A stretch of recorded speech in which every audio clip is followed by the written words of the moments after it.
Electrocast.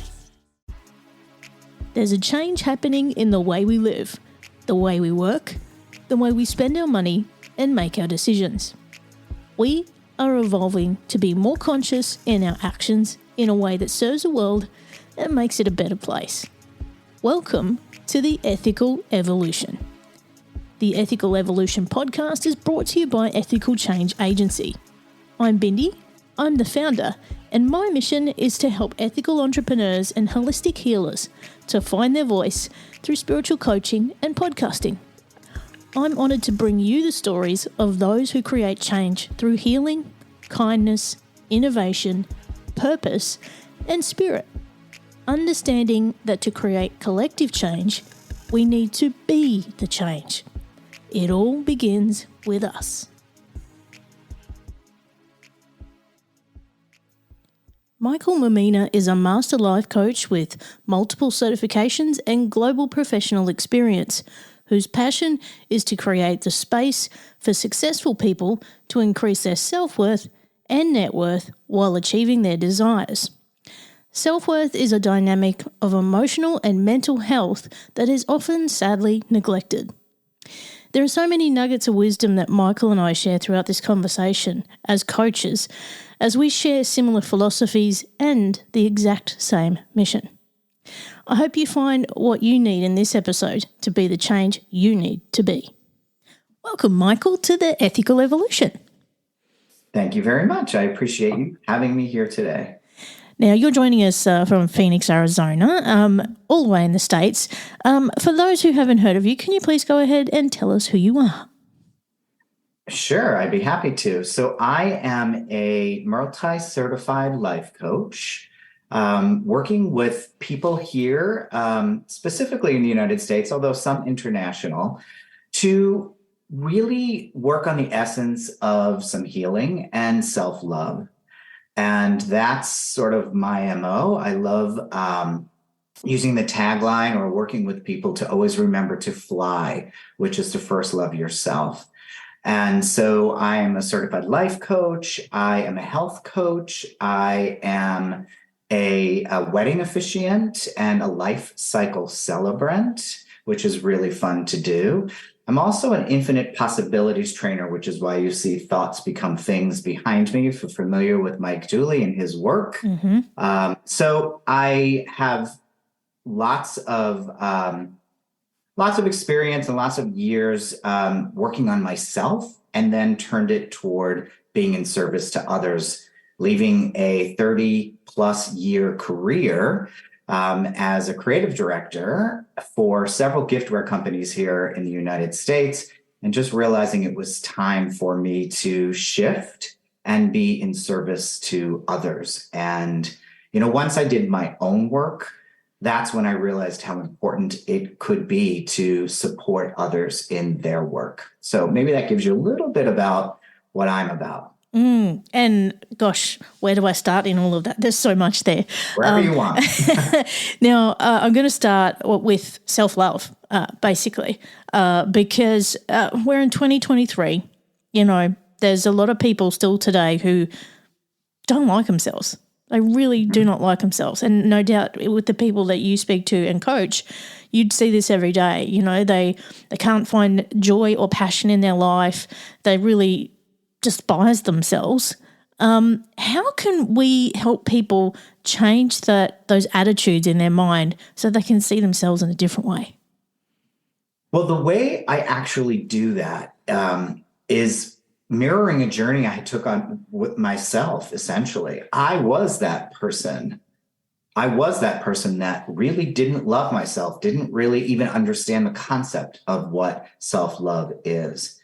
And through taking that journey inward, as I like to call it, and what I like to do is take people through that inner journey, which usually sometimes is the hardest journey that they can actually take. Mm-hmm. That's when we explore beliefs or worthiness or how to set healthy boundaries for yourself, how to really learn what self-love even is. And through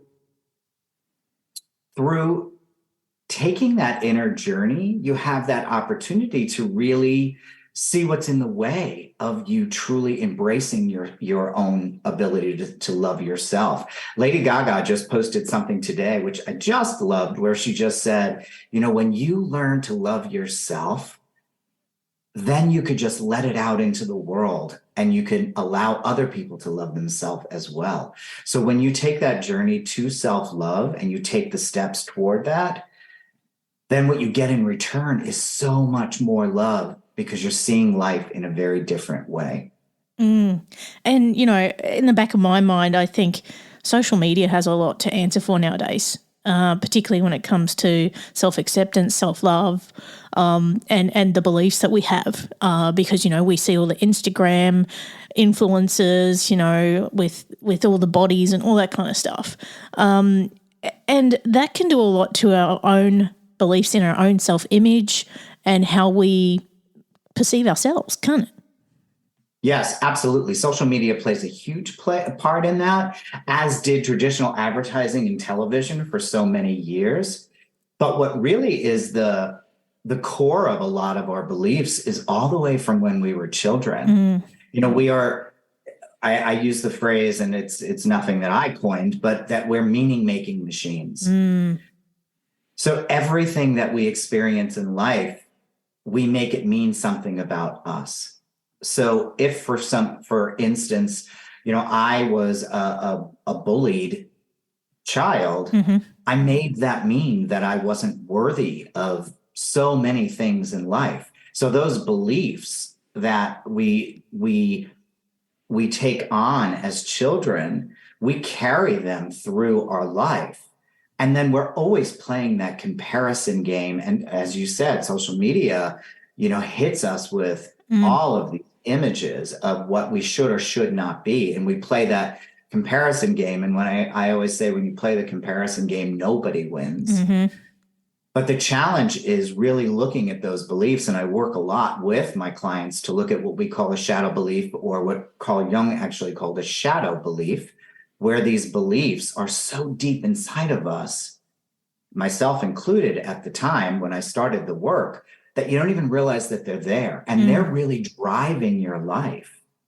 Every choice, every action that you take comes from your beliefs about what you think about yourself, about where you fit into the world. And myself, being a gay man and being in a marginalized community, the world tells me that I'm not worthy and I'm not good enough on so many levels. So then you take that on and you go out into the world and you try and navigate, and things, you think things are fitting, but they're not quite fitting, and you don't exactly know why. And I know that was my experience. I always say, I used to feel like I was standing in a room full of people, but I really wasn't ever there because I never felt like I belonged because of my beliefs. And some people listening to this might think, well, that's great, Michael, but I mean, how do we change these belief cycles that we have? How can we break those patterns so that we don't believe it anymore? Well, I can tell you that there's a proven process that I take people through, where you identify where you're stuck in your life, or where there's a potential belief, or what that belief is. And these shadow beliefs sound very simple, like I'm not worthy, or I'm stupid, or I'm not good enough. And they usually come from an origin point in your childhood. So what we do is we identify where we're stuck. We identify where we formed that belief. We actually go back and we look for that point of origin, as we call it. We look at the situation now, not from the child who has sometimes a challenge discerning, but from an adult who can look at the situation differently and see what was really the truth, what is fact and what's fiction. What's the story I made up versus what really happened in your life.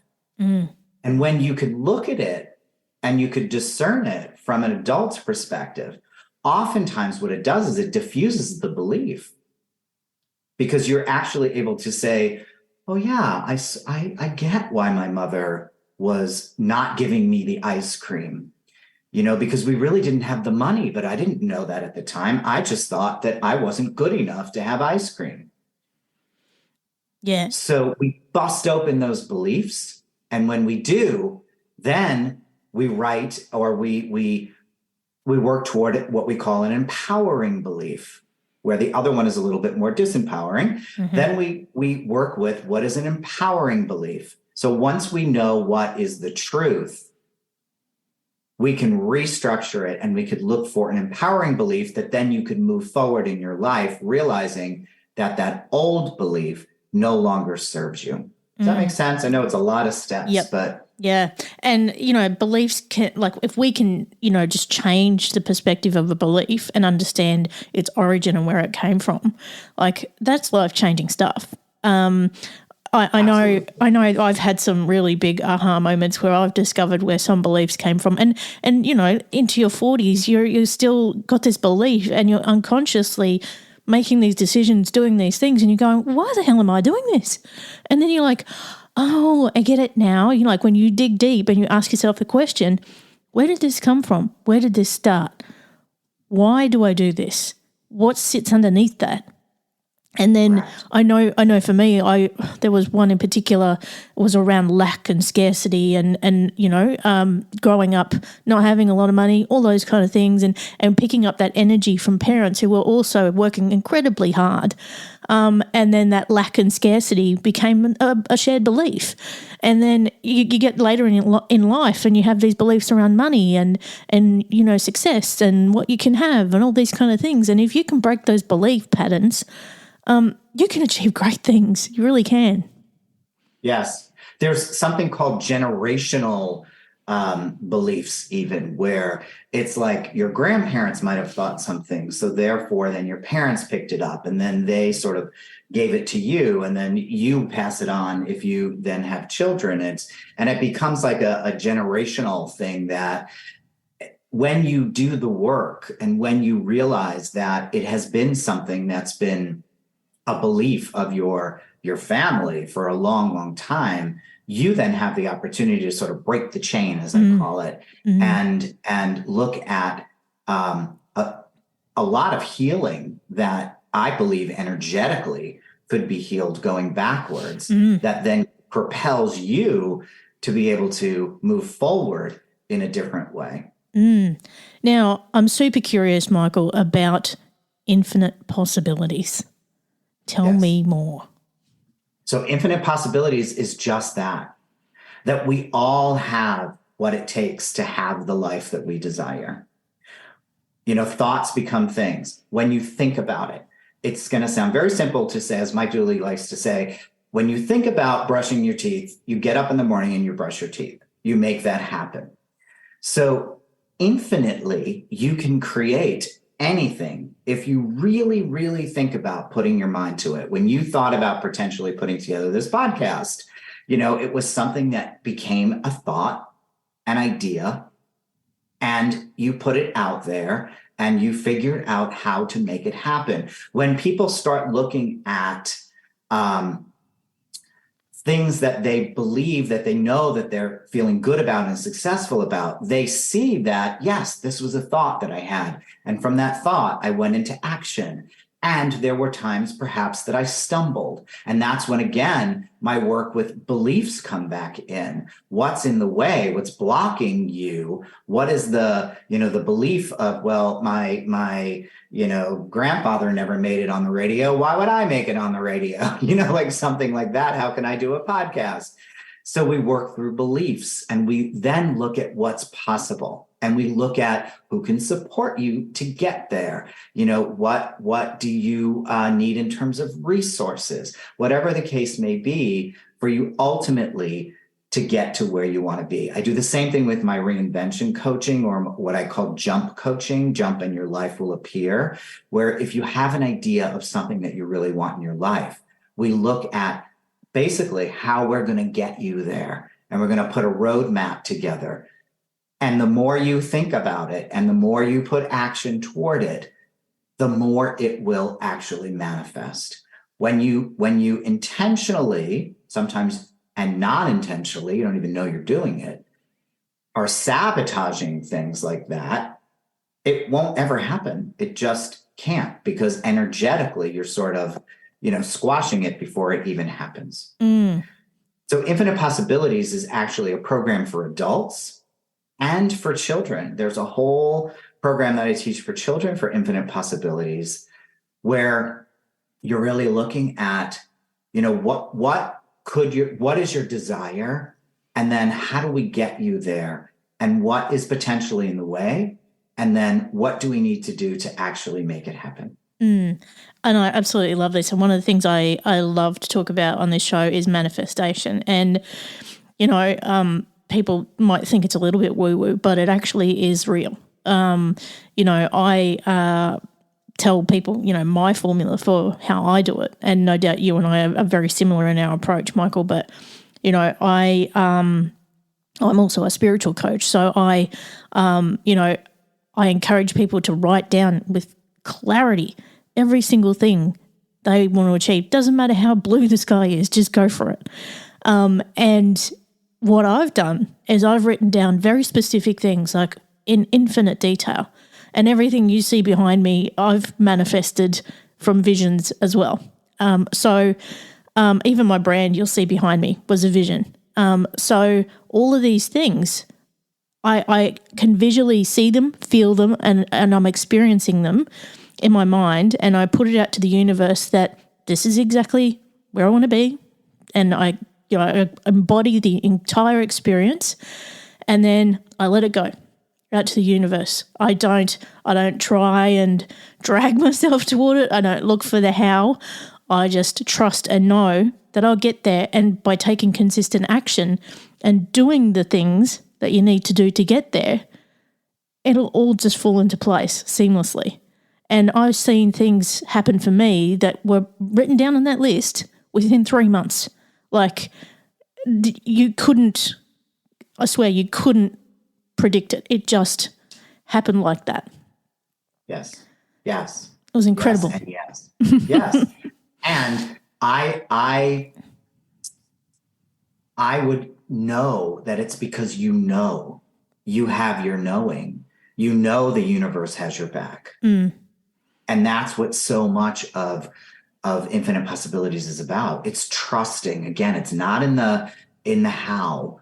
It's the trusting that it's going to show up for you when it's time for it to show up. And that's where intuition plays a big part as well, isn't it? Like understanding that knowing and that gut feel, like, is this right? Yes. Is this exactly on point? Is there any doubt or resistance? Because if there is, you're not on path. Correct. I find that intuition is so, so valuable. If you can tune that in and trust in it, it does amazing things. Yes, absolutely. And I love what you said about, like, you can see it, you can feel it, you can, be it. So many people are afraid to even have a vision because they don't even think they're worthy of having a vision. That it takes them time to even get to that before they can get to that manifestation point. Exactly. And so many people want it on their timeline, and it doesn't always work that way. And I just had an experience, if I could share it quickly, where years and years ago, I was at a weekend seminar called The Shadow Process. And in it, I saw myself walking on a beach, wearing white, getting ready to be a leader of a retreat. And I was sort of like, wow, I wonder what that's about. Well, I just was in Costa Rica 3 weeks ago, and I was walking along the beach, and I was preparing for not to actually do the retreat, but I was preparing. I went to Costa Rica to build the retreat so that I can start bringing people on spiritual transformation journeys in Costa Rica. And I looked at myself and I was like, oh my gosh, I'm standing here. I'm wearing white. I'm walking on the beach. My vision has come to pass. There it is. Now, it took 6 years, but it was there. And I knew it was there. and it felt so authentic. And that's what I love about trusting the universe and trusting yourself, because we are the universe. Mm. We are that. It's inside of us. That's why I love the journey to self-love, because the more you can turn inward, the more you can learn to love and trust yourself. Your knowing gets so much higher that you then can live in that flow that you were talking about. Mm. There's two things out of that have just floated up for me, Michael, and one of those is dreams. And I'm talking subconscious dreams. I had a dream that a very good friend of mine and I were traveling around, and we were meeting all these really important people. Anyway, I was in LA last year. We were together, going around meeting all these important people. I was like, this is it. It's just happened. Like, do you also experience that as well? Absolutely. Yeah. Absolutely. There are times where I'm not even sure which dimension I'm actually in. Like, there are times where and even when I was just in Costa Rica, I had not ever been on a spiritual journey in Costa Rica, which I was this time, and doing all this deep work and doing all this planning. But there were days where I would wake up and I would go, okay, am I dreaming, or am I here? And I've been really, really fortunate also that I spent a lot of time in Peru, and would also have that alternate reality thing where I would be dreaming and then I would wake up and I was still sort of in it, which was really fascinating to me. And I also noticed for myself that when I get busy into my workaday world, so to speak, I sort of lose sight of that. Yeah. Mm-hmm. And my sight, or whatever we want to call it, like, sort of fades away. And so now I very intentionally will make sure I start my day with some time where I do a morning practice where it's, I got to get focused. I've got to return to me. And I also have my four affirmations, or my four thoughts that I'm manifesting moving forward, which are coming to pass. One of the things that Mike always says too is write it down, as you said, do it on a Post-it note, stick it on your bathroom mirror. And each morning, if you just spend a couple of minutes, you're just reaffirming to the universe what you want.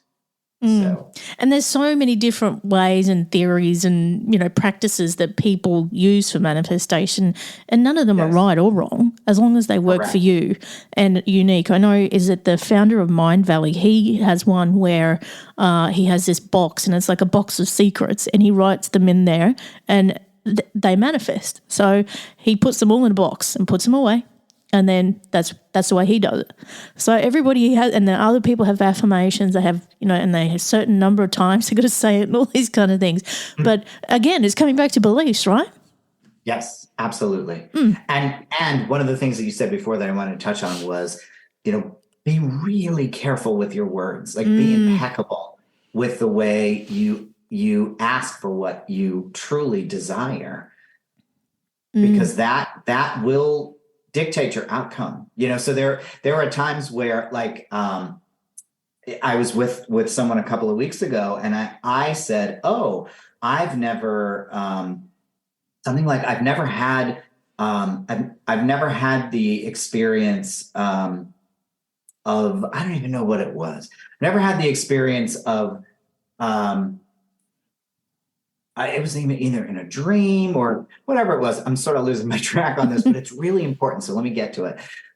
It was something like, no, I haven't actually had that happen to me in my life. And what she turned around and said to me, let's rephrase that and say, no, I wasn't aware of those things happening in my life until now.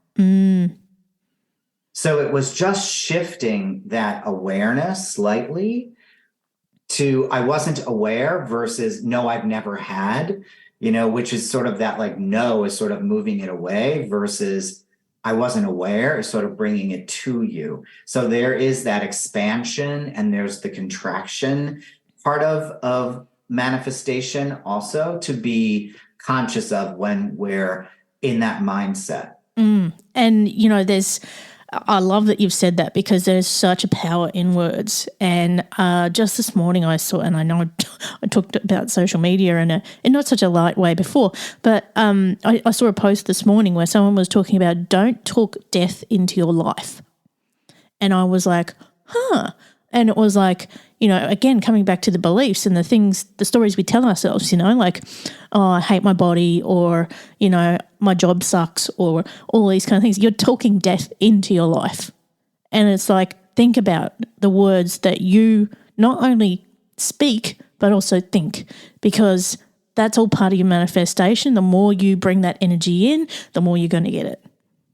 Absolutely. I just wrote a blog last week, as a matter of fact, on the monkey mind. Mm. And how the Buddha said over 2,000 years ago that we've got all of this chatter going on that is oftentimes used as a protection mechanism, but in fact, it's really holding us back. And it's creating more fear than anything else. And when we succumb to the monkey mind, or the monkeys, and they are in control, it can really take you down a path that is not enlightening at all. But when you can calm them down, you know, and I actually said in this blog, you know, if you could just sort of say, as if you would say to a child, or, you know, like, let's pause, let's take a breath. You know, let's change the way we're looking at this, and let's calm down. You know, let's look for what's right and what's wrong here. And oftentimes that will help just settle down the monkeys. You know, so much of what I always say, even with the beliefs, you know, I say this to clients all the time: is it controlling you, or are you controlling it? Same thing with the monkey mind. Is it controlling you today, or are you controlling it, or them, so to speak? And that's, again, it's coming back to being conscious and being aware, because so many of us just go through autopilot. You know, we go through our day not conscious of, like, you could drive to work and not even remember every single turn. You know, we just become these autopilots of our life, and before you know it, a year's gone, 2 years are gone, and you're like, where did all that go? You know, like, and we're not, and I know this is something that really became apparent to me when I was in LA, was there's so many people living a life, but they're not in it. Yes. So like, consciousness is such a big thing. Yes. I actually use this, this line also with clients, like, don't just live out the rest of your life, like, live the life of your dreams. So many people are so comfortable just sort of going into autopilot and just, you know, doing what they need to do to get through whatever they think they need to get through, versus to have and to experience and to enjoy. I mean, there are so many people that truly still have this collective consciousness of life needs to be difficult, or else I haven't done my job, or I'm not good enough. They've equated their value, their worth, to how difficult a situation is. Yeah, exactly. I was coaching with someone yesterday, and they were going through a really rough spot. And I said to them, you know, like, they were trying to think of what they were going to do next. And I was like, you know, just take a step back. Like, let's just imagine this is a whiteboard. You've just going to wipe it clear. Just let go of everything else. Just wipe it clear. And just answer this question. If today was the last day you had to do this, is this what you would do? And they just went, oh. And then so it changed the mindset from a, you know, this stuck kind of, you know, not knowing, to a, oh, I'm actually going to be grateful for what I've got, and I'm actually going to see the value of what I've got, and I'm going to make the most of it. And it was just like this mind shift just like that. And I was like, yeah, if we can just step back and actually see how grateful and how lucky we are to have this life and live it, actually live it, grab it by both horns and live it, instead of just trying to drag ourselves through. Yes. Yes, that's brilliant. You know, I also love to I love to have clients do something in the morning and something in the evening just to return back to them. It's a practice that's within the work that I do that was developed by one of my mentors, Nancy Levin. And what I love to tell people to do, even at night, is just if you can just, when you're laying in bed before you fall asleep, just think of 3 things that you're grateful for. Just 3 things, even if it's the fact that you just made it to the bed, that you had some food, like whatever it is. And it's not to sort of be trivial about it. It's really to look at and taking a pause again and allowing yourself to see, yeah, even in the challenge, I have something that I could be grateful for. I mean, because we could talk about, in every challenge, there's a lesson, there's a journey within a challenge. We can go on and talk about that for an hour.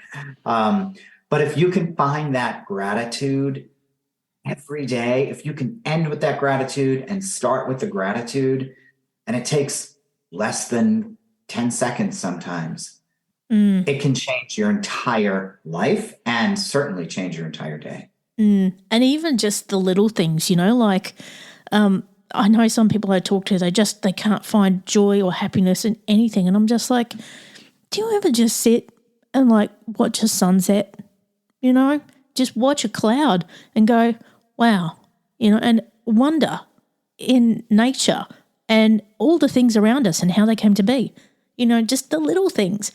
And it's so hard for some people to just disconnect and be able to do that. But it's so, like, it just changes your whole mindset and your approach in life if you can just stop, breathe, and appreciate those simple things.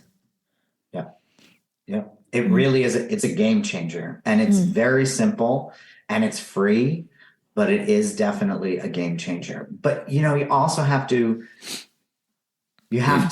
sort of meet them where they are and realize that there's something underneath that's really, really deep. That's prohibiting them from even that tiniest little bit of joy. Yeah. And that's something that I love to support people to discover for themselves. Now, Michael, if people want to find out more about what you do and get in touch and maybe work with you, where can they go? Well, my website's probably the best place, michaelmammina.com. Really easy, just my name.com. And on there, there's lots of ways to get in touch with me. There's a free ebook on there, 5-minute steps to the life you want.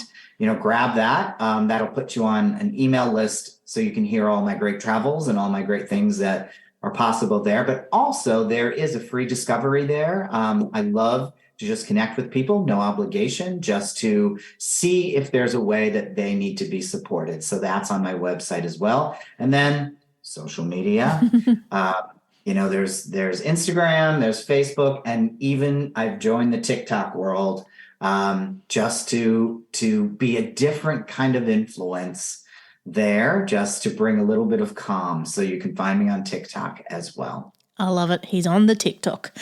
Yes. Now, he doesn't know what he's doing on the TikTok, but he's there. None of us do. Right. Now, Michael, I got the last big question for you. What's the change you'd like to see in the world and how can we bring it to life? The change that I would love to see in the world truly is for people to believe and love themselves. And that, I believe, is the core of so much that can change the world, because the more we can all love ourselves, then we're not trying to grapple and get it from somewhere else. It becomes internal validation. And then the world can change from there, because you have the ability to really stand in your power and to be comfortable with who you are and express your love. So that's really the change I would like to see. I would love to see people stepping into self-love in a much greater way. And tell me what the second part of that question was. How can we bring it to life? How do we bring it to life? Well, by working with amazing people like yourself and me. And also there are so many amazing books out there and podcasts and, how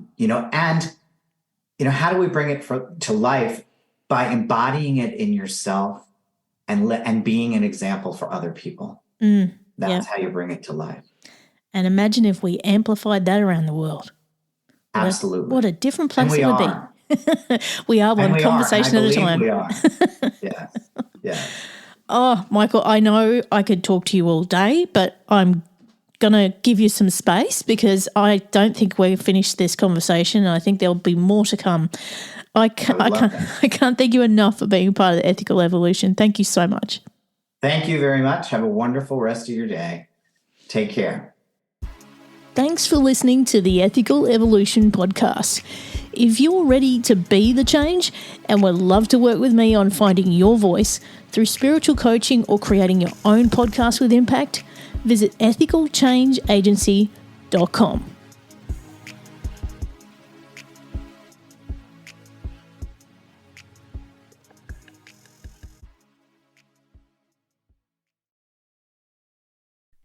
Welcome, explorers of the human experience. This is Let's Talk Soul, and I'm your host, Claudia Monticelli. We're not afraid of the great mysteries of existence here. Soul versus consciousness, we're on it. Spirituality versus science, we've got that covered too. Join us in navigating these profound topics with wisdom, curiosity, and a dash of audacity. Whether you're a spiritual veteran or just starting your journey, Let's Talk Soul is your passport to the unknown. Let's Talk Soul, diving into the depths of the human spirit. Subscribe now wherever you get your podcasts. Hey there, fabulous souls. I'm Stephanie Baklaan. And I'm Eden Alpert. And we're the hosts of the brand new podcast, Unapologetically Fab. Get ready to join us on an amazing and real journey as we dive into life after 40 and own it. We're all about changing the narrative, leaning into who you are, and living a life by your own design. Join us as we embrace life unapologetically and redefine success. This is Unapologetically Fab, an Electric Cast production. See you there. Electricast. Electricast.